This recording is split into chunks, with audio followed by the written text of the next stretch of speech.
Hey Spencer, as we've texted, I'm going to send you the first of the articulate strumming riffs. Forgive the cute angle and the fact that you only get to see my goatee moving. We need to focus on the guitar, so I appreciate your patience with that. You can imagine my emotive dad expressions in your head. So that's what I like about you romantics. First, I'll show you the basic chords. Then I'm going to show you 3 flavors of articulate strumming that you would apply within the context of the groove to those chords. Then I'll probably end with kind of an extended bit where I'm just going to groove and alternate between those 3 different types of articulated strumming. More than anything, I want you to experience that, imagining that like you're in a band, or as you're watching me, I'm in a band, and I'm A, driving the groove, and B, keeping it interesting for my fellow players by mixing up what I'm doing and leaving space in other places so that they can do other stuff and how effective it is. Okay, so let me go ahead and do all of the things I just said. So the basic chords: E, A, D, A.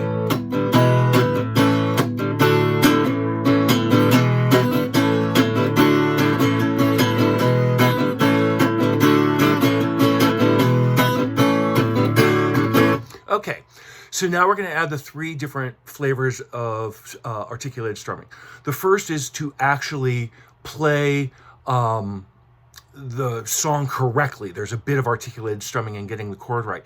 It's got a 2-cycle run through. So you're hanging on the sus4, as we discussed, build tension, then release tension, in the sus4 of the A as you're coming back down.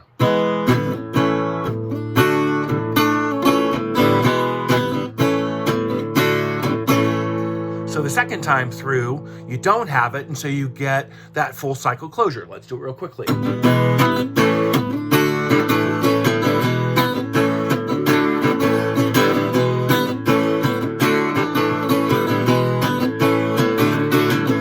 Cool, right? Okay, so let's look at the second articulated strumming thing. This is an interesting one. You're kind of only focused up on these 3 top strings, and you're doing this arpeggio.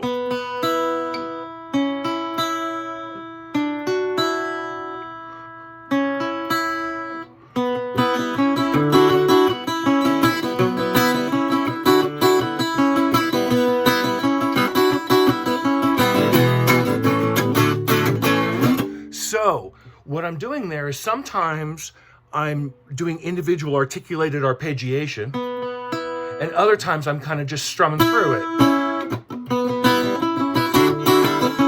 Actually, I seem to be doing it in kind of an alternating sort of way.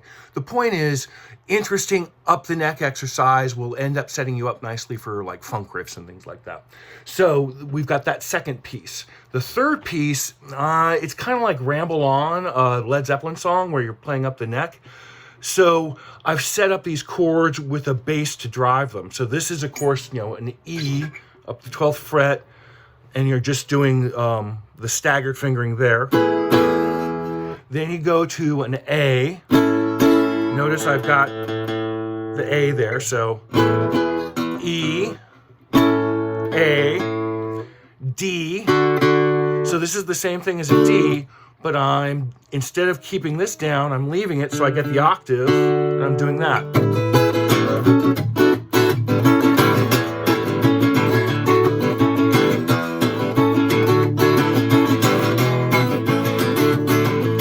So with that, you're practicing nailing, grabbing the bass and getting enough of the chord as you move through and cycle through, and you're also having to kind of mute the ones that you don't want heard. Okay? So with that as the intro, let me just groove on it for a little bit, and you can see how I move through it.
piano. Have fun with it.